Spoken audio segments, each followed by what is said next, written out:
Seja muito bem-vindo a esta sala de aula, porque esse é o nosso momento EBD.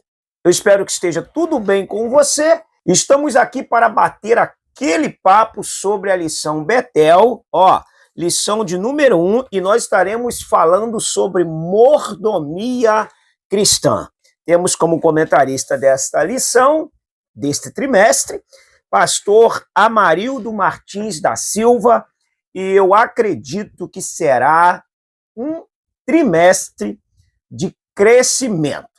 Vamos para a nossa temática, o primeiro ato de adoração, reconhecendo a soberania de Deus desde o princípio.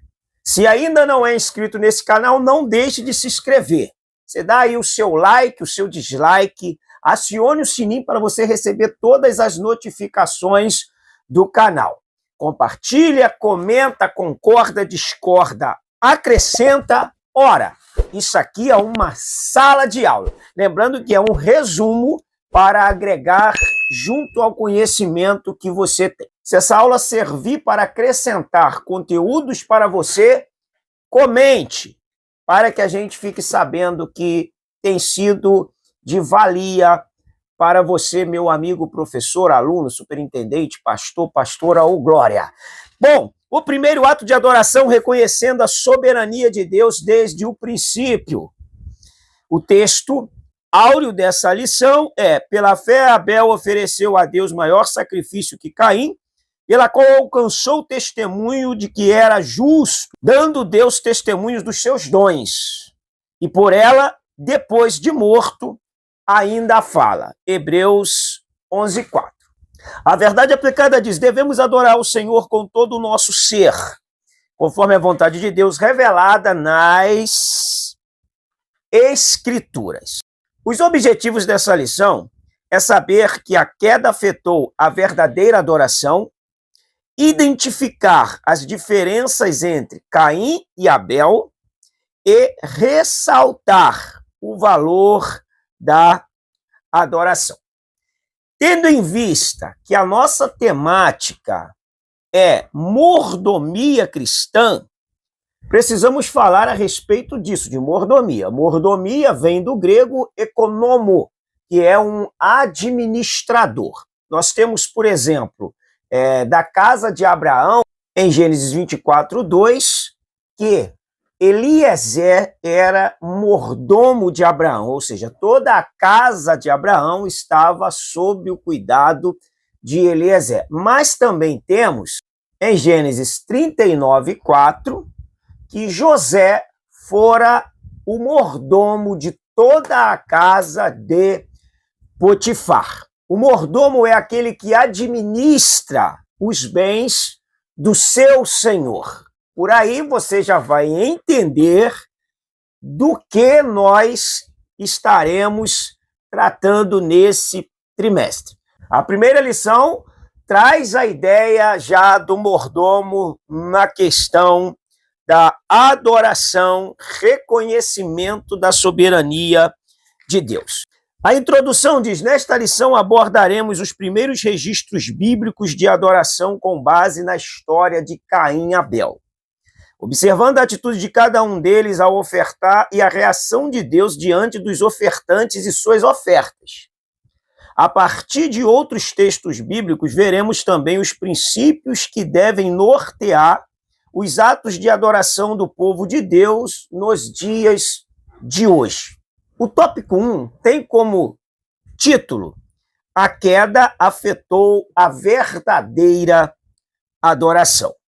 No capítulo 4 de Gênesis, vemos que as consequências do pecado de Adão e Eva não ficaram restritas a eles, mas se estenderam também aos seus descendentes. Isto porque, após a queda, o pecado passou a fazer parte da humanidade.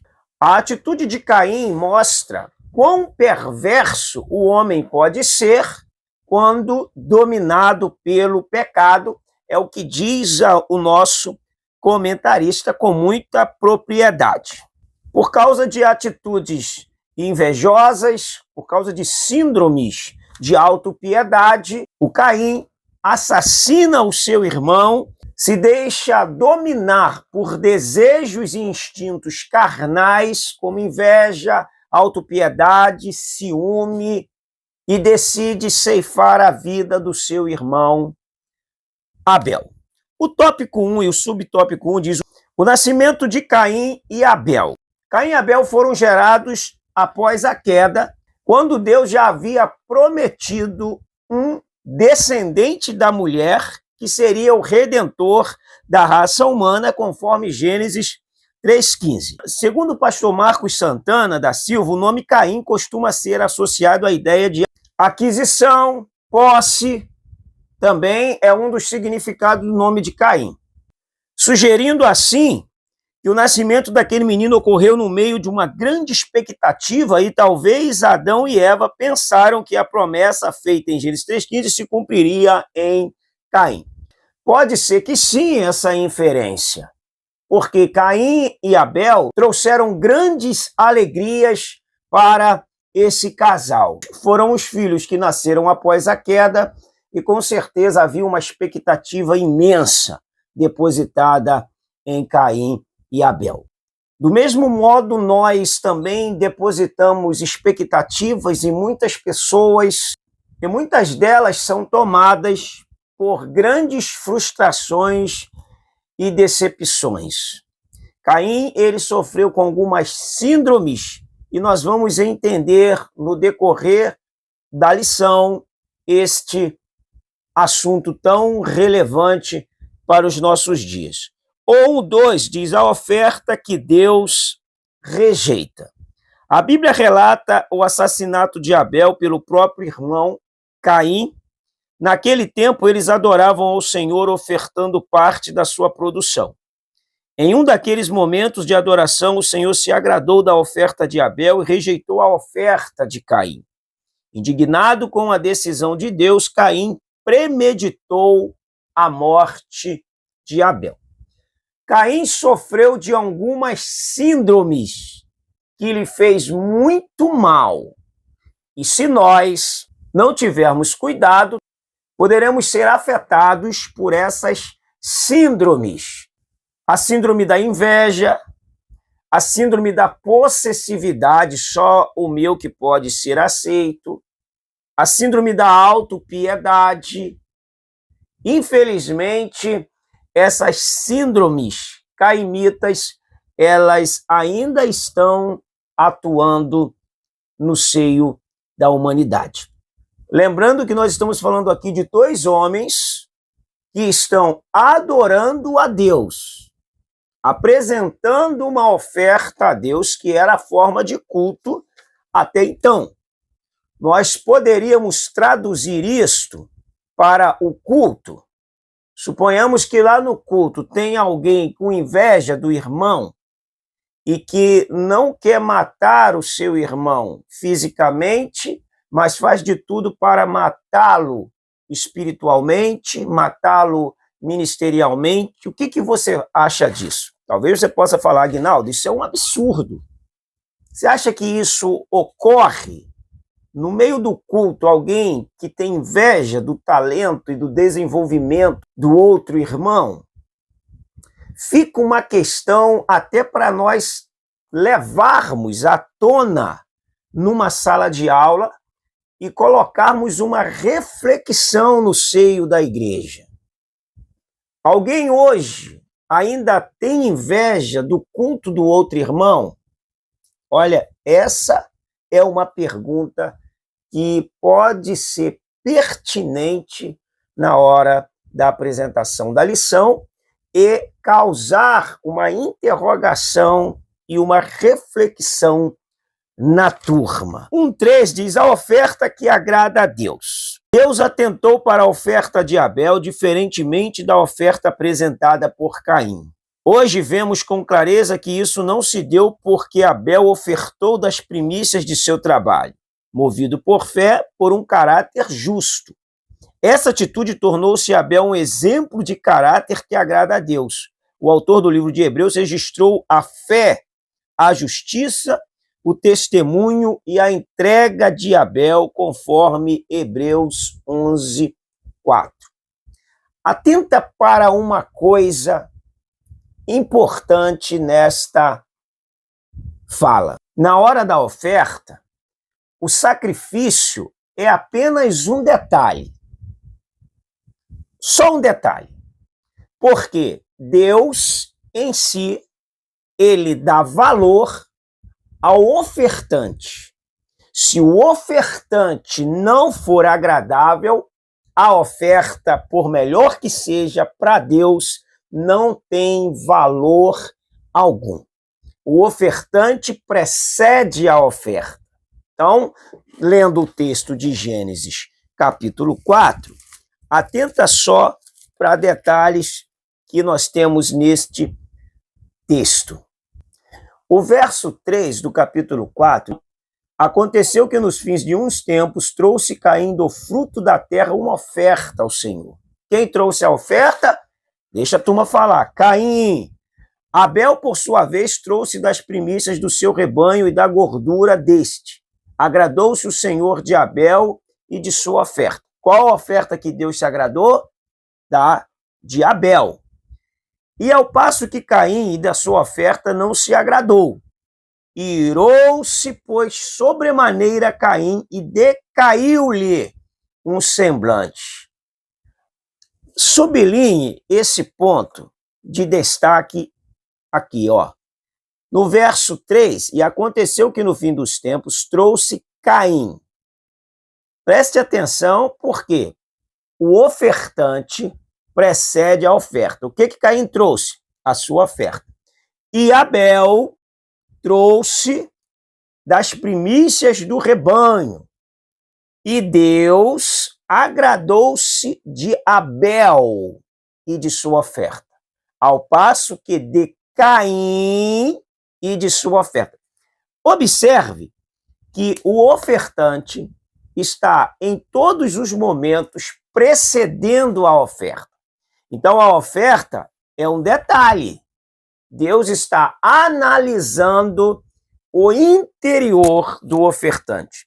Qual a motivação que levou o ofertante a oferecer a oferta? Esse ponto, ele é de um entendimento que faz você ter uma lucidez melhor para entender esse texto. Lembra? A oferta é só um detalhe.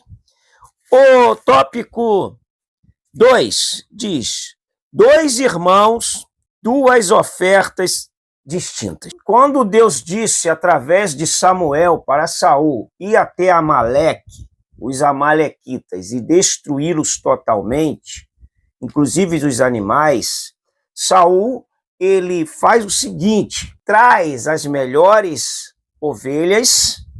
E ele diz para Samuel que tinha executado a palavra do Senhor no capítulo 15 e no verso 13. Veio, pois, Samuel a Saul e este lhe disse: bendito sejas tu do Senhor, executei a palavra do Senhor. Qual era a palavra do Senhor?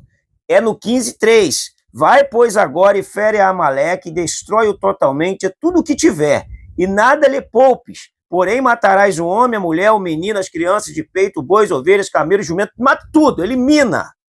Aí o que Saul faz? Ele diz que executou a palavra do Senhor. E o 14, Samuel pergunta: então disse Samuel, que balido, pois, de ovelhas é este nos meus ouvidos? E eu mugidos de bois que ouço. Que barulho é esse? Samuel está perguntando. E respondeu Saul: de Amaleque os trouxeram, porque o povo poupou o melhor das ovelhas e dos bois para sacrificar o Senhor teu Deus.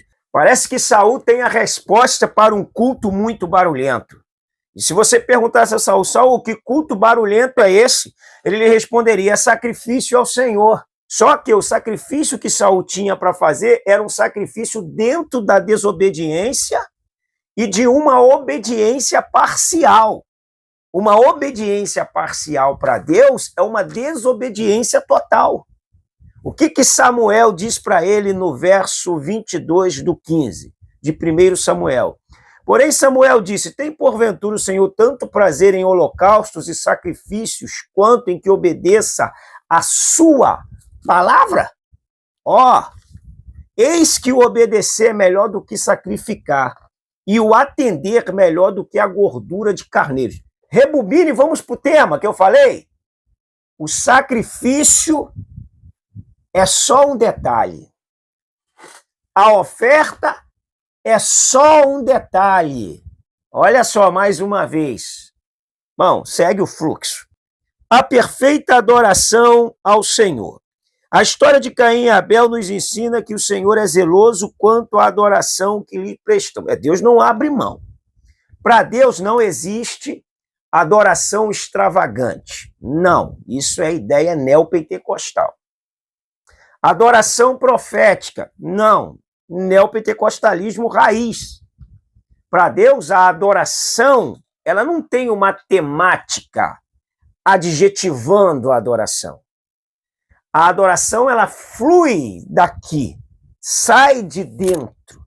E nós criamos tantas outras coisas para intitular como adoração, dança profética, dança de adoração e tantos outros termos, e a simplicidade da palavra está sendo perdida. Olha, é tão simples seguir os passos da palavra de Deus e nós ficamos criando, inovando, até porque onde falta Bíblia sobra criatividade, e não atingimos a proposta que Deus tem para nós como adoradores.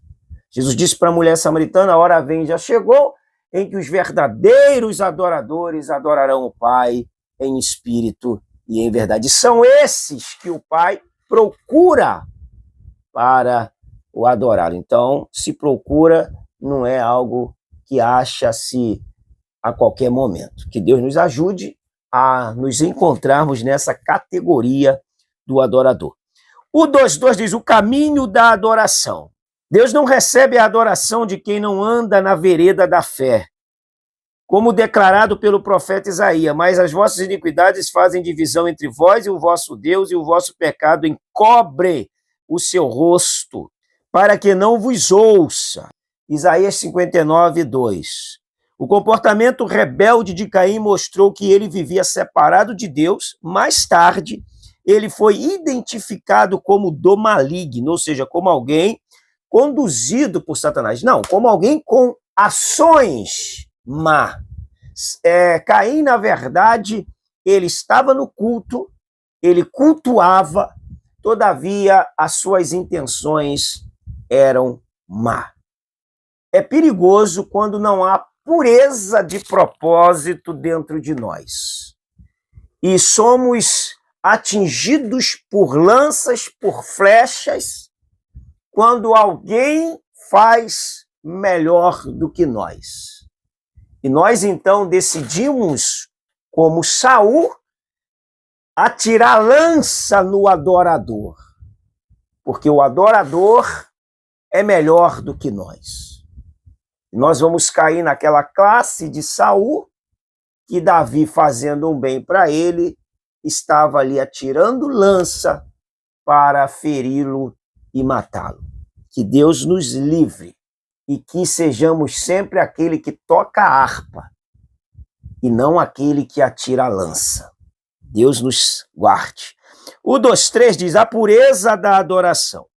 Ao ter a sua oferta rejeitada por Deus, Caim foi tomado pela inveja de tal maneira que planejou o assassinato do próprio irmão. A Bíblia ressalta que o cristão fiel não se deixa levar pela inveja e nem pela maldade.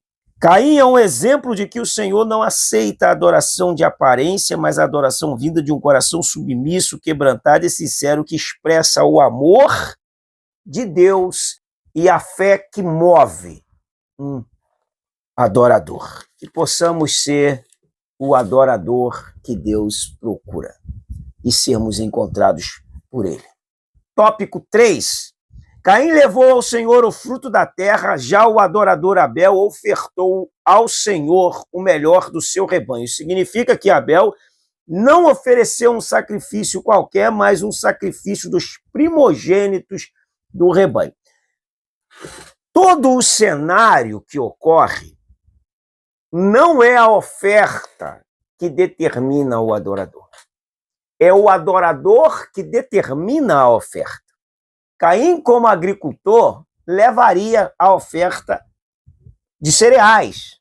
Abel, como pastor, levaria a oferta do gado. A diferença não está na oferta. A diferença está no ofertante.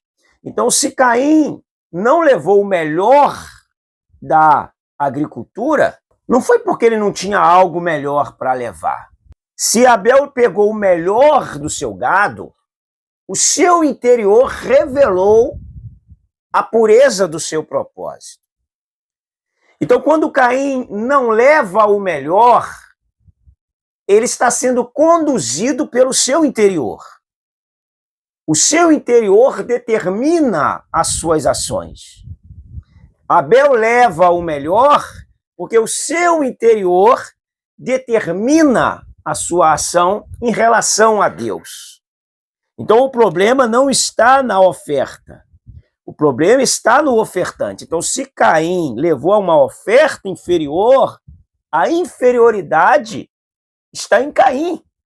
Se Abel levou uma oferta melhor, superior, é porque também havia uma superioridade, uma grandeza de alma de Abel, e por isso a sua oferta foi aceita. Porque antes da oferta, o ofertante foi aceito. Deus examina o coração e não a qualidade e o tamanho da oferta. Pode ser a melhor oferta, se o coração, se a motivação não for boa, para Deus não tem valor algum. O 3:2 diz: Abel, um homem de fé. A fé moveu Abel a oferecer um sacrifício que agradou a Deus, fato que o colocou na galeria dos heróis da fé. O testemunho bíblico sobre Abel nos remete aos seus pais, porque, passado pela disciplina do Senhor ao serem lançados fora do jardim, Adão e Eva não deixaram de transmitir aos filhos a fé no Criador e o que conheciam sobre Deus e sua vontade. Em gratidão a Deus, Abel se dispôs a oferecer o melhor do fruto do seu trabalho. O 3:3 diz: o altar da adoração estava em Abel. O altar é um lugar de sacrifício, de oferta a Deus.